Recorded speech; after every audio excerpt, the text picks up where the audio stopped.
Hey, good morning. If I've never met you before, my name is Ken Rawson, and I love being with you guys this morning.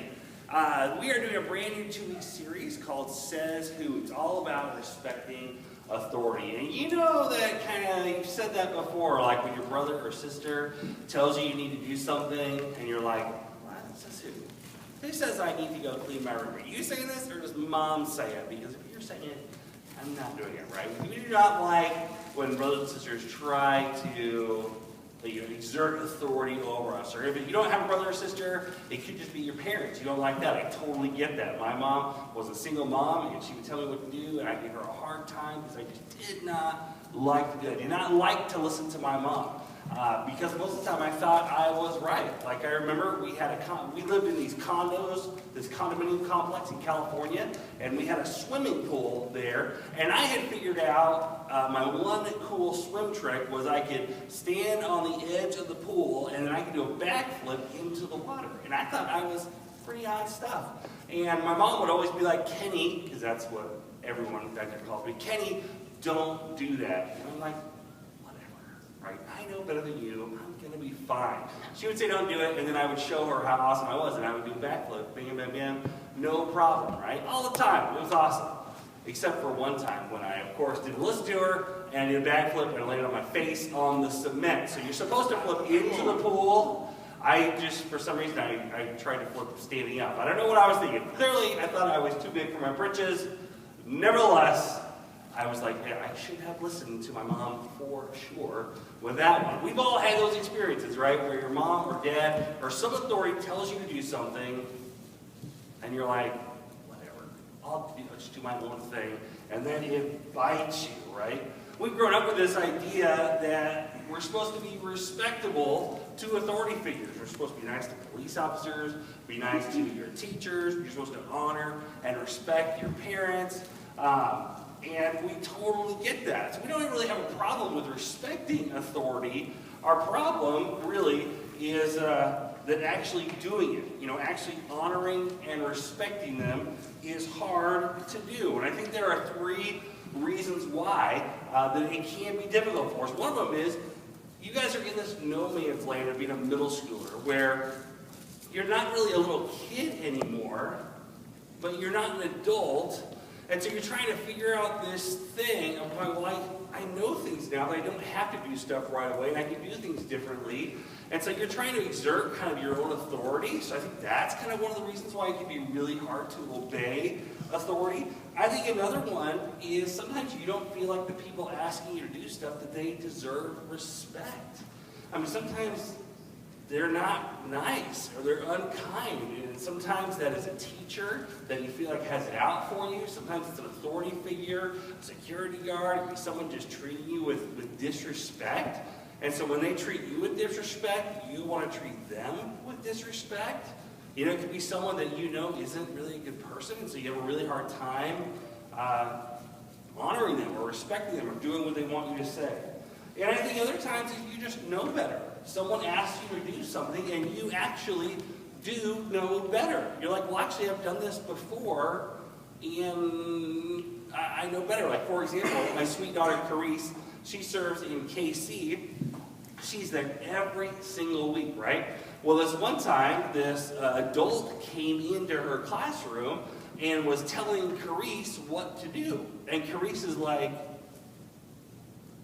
you're not, that's not really what, and they're like, we're just going to do it this way. And Carice, thankfully, did not be like, hey, actually, no. She just let her kind of do her thing and kind of jack it up a little bit. But what a hard situation it is for a middle schooler being told by an adult that you don't know what you're doing, and yet you actually do know what you're doing, right? It could be tough. Well, I think the biggest reason that this could be a hard issue for us is that we feel like the authorities in our lives are trying to take away our freedom. And that lack of freedom leads to frustration, right? We know we want to be able to do stuff. We want that freedom. And when someone tells us what to do, it's like, hey, you're taking that choice away from me, and I'm not ready for that. And it feels almost like a personal attack. Well, I have good news and bad news for you. So the bad news is that you're going to have this issue the rest of your life. No matter who you are, no matter how big of a CEO you become, no matter who you marry, you are always going to have to deal with some kind of authority figure over you. A judge, your spouse, if you're like me. It could be anyone. It could be your boss at work. You're always going to have authority that you're going to have to deal with. But I have good news for you. Good news for you. And that's this, the idea that dealing with authority now can actually mean that a whole lot of freedom is coming your way. All the stuff that you want to do, if you learn how to deal with this, it's going to be good for you. Well, I'm so grateful for the Word of God in the Bible. There's a book called the Book of Hebrews. We don't actually know who wrote it, but it was written to a group of Christians on how to live a godly life, how to follow Jesus in the right way. The hard thing about these new churches 2,000 years ago is that a church would become a church, and their leader would kind of lead them, grow the church, but then they would leave that church to go build other churches. Not physically like building them, but like gather more Christians together. And while they were there, they kind of put some people, hey, you guys are going to lead this church. I'm going to go over to this other city, and I'm going to build another church. We're going to grow another church. But until then, you guys, I've taught you everything I know. You teach all these people in this city all that you know. Well, when the authority figure leaves, these other people in authority, and other people start thinking, some people start joining the church, and they have other ideas. And a lot of the churches were dealing with the situation of going, there are people in charge of our church, but either they don't respect them, they think they know better, whatever, they're dealing with the situation. And so the writer of the book of Hebrews wrote this text that applies to our situation today. And here's what it says. The writer says, have confidence in your leaders and submit to their authority because they keep watch over you as those who must give an account. Do this so that their work will be a joy, not a burden, for that would be of no benefit to you. Well, I think there's 4 things we can take away from this. The first one is he says, have confidence in your leaders. Have confidence. Your leaders can be parents, teachers, your small group leader. Could be, did I say your parents? Your parents, teachers, small group leader. Could be your coaches at school, your principal, our president, senators, a judge, a police officer, whatever it is. He says, have confidence in your leaders. That's the first one. Number 2 is this, submit to their authority. Submit to their authority. He says, hey, have confidence. I've set these people in place. And now, submit to their authority. Now, here's the hard part, is what if they're asking you to do the wrong thing? What if they're not good people that are worth following? Do we still have to submit to their authority? That is a big question. We're actually going to tackle that next week. Our friend Mark Geisbauer is coming in as guest speaker, and he's going to talk about the idea of submitting to authority, even when they're not the most honorable people. These next 2 parts, I think, are really, really good for us, too. And that's this. Think about the way that you're treating your authority figures and consider how it makes them feel. Don't just have confidence in them. Don't just submit to them, but make their lives easy. And so that's the question. When it comes to authority figures, do you make their lives easy, or do you make it hard for them? Like, do they enjoy leading you, or are you not so fun? You know, the idea is that and this is the best part about that verse, is that it's really in your best interest to be easy to lead, to make it a joy for the people that are in authority over you. Disrespecting is not going to get you the freedom that you want. Disrespect is not getting you the freedom that you want. And so you want to consider how it makes them feel. And last one is that when we reject and disrespect authority, they end up tightening the grip around our lives. Right? They're telling us what not to do. We disrespect them, and then it gets worse. Like, for example, let's say at your home, the rule is you can't be on any electronics after 8 p.m., right? But you think you're pretty sneaky, and so you kind of have your phone or your tablet or whatever in your room, and you're kind of enjoying talking with your friends or texting or whatever on there, and then all of a sudden, your parent opens the door, surprises you, and you're going to caught red-handed. Right? Thankfully, your parents are probably like, hey, that's okay, no problem. Is that how your parents would react?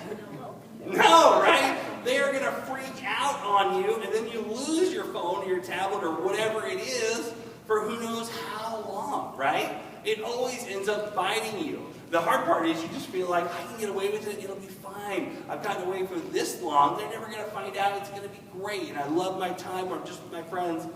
And then it ends up tightening around us, and we lose the freedom that we wanted. That can be so hard. In other words, when we reject it, we end up giving up the freedom that we were hoping to find. And so the key that I want you guys to remember today is this idea that honoring authority now brings more freedom later. Honoring authority now brings more freedom later. Let me give it to you guys this way. Each one of you has a bank account with whatever authority figure that you have. I'm just going to say parents, because that's the biggest authority figure that you guys have. So you have this authority, you have this bank with your parents called a trust bank.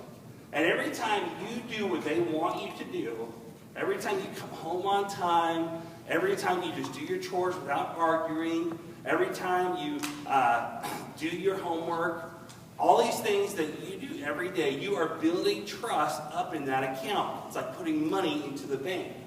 But here's the deal. Every time you blow it, you're also taking money out of that bank. So when you come home late, when you get caught in a lie, when you're disrespectful, when you get in trouble at school, when you get caught doing something that you know you shouldn't, whatever it is, you know what those things are. You're taking money out of that bank. It's like making a withdrawal. Does that make sense?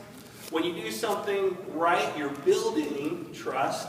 When you do something wrong, you're taking money out. You're taking trust out of the account. Here's the deal.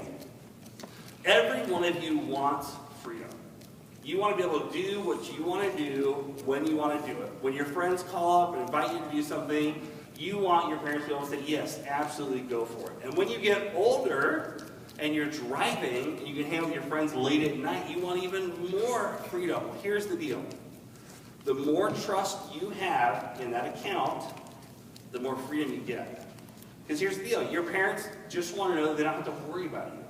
They want to know that you are responsible. And so the more trust you have, the less rules you have.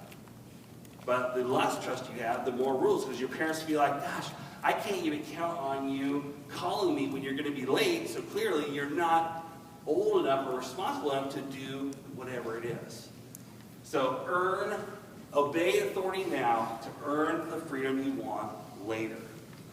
So how do you do this? I think the number one thing is we follow Jesus' example. When Jesus, the night before he died, he did not want to die on the cross. He knew what it was going to cost him, and so he was praying to God, praying so hard, literally blood was pouring out with his sweat. He was so stressed, so scared. He was begging God, there's got to be another way. Father, please, if there's any other way, please let me do this. And yet, there wasn't. And so Jesus trusted his authority, his Father, our Heavenly Father, and he went through with it anyway. We follow that example of trusting God even when we don't want to. And the great thing is, because he did that, he died on the cross for our sins. So no matter how many times you've messed up, no matter how many ways you've blown it, because of Jesus' death on the cross, we have forgiveness from God. It doesn't matter what kind of mistake you've made, God loves you. And he loves you so much that he was willing to let his son die on the cross for you so that you can have a relationship with God forever. No matter how much you've blown it, you are loved by God. I hope you know that today. So what does this mean for you in your practical life? I think it means two things. And this is, sorry. Oh, go back there. So sorry, Matthew. 3 slides there, I bet. All right, so is it the one right before this? There you go, 2 things. Number 1, say something. Number 2, do something. Say something in that I would just check the way you say things to your parents, to your authority figure. They ask you to do something. Is it like, so for example, your mom says, hey, will you make your bed before you leave for school in the morning? There's a difference between saying, absolutely, I'll do that, or even better, I already did it, it's already done, and this. or, okay. Like they're asking you to do the worst thing in the world, right? So say something different, right? Change the way you say something. And the other one is do something different. You know, instead of your parents saying, hey, can you go take out the trash?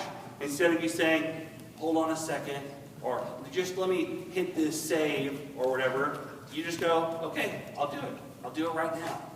So say something different, do something different.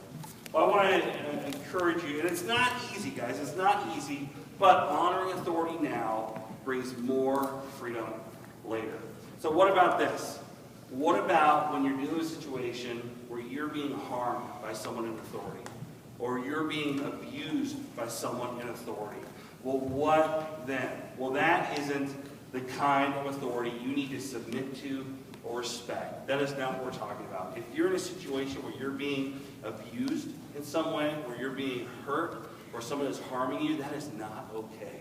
And I want you to know, please talk to someone. Talk to a parent, talk to a teacher, talk to your small group leader, talk to someone. And if someone's threatening you, if they're like, well, if you tell someone, I'll kill your whole family.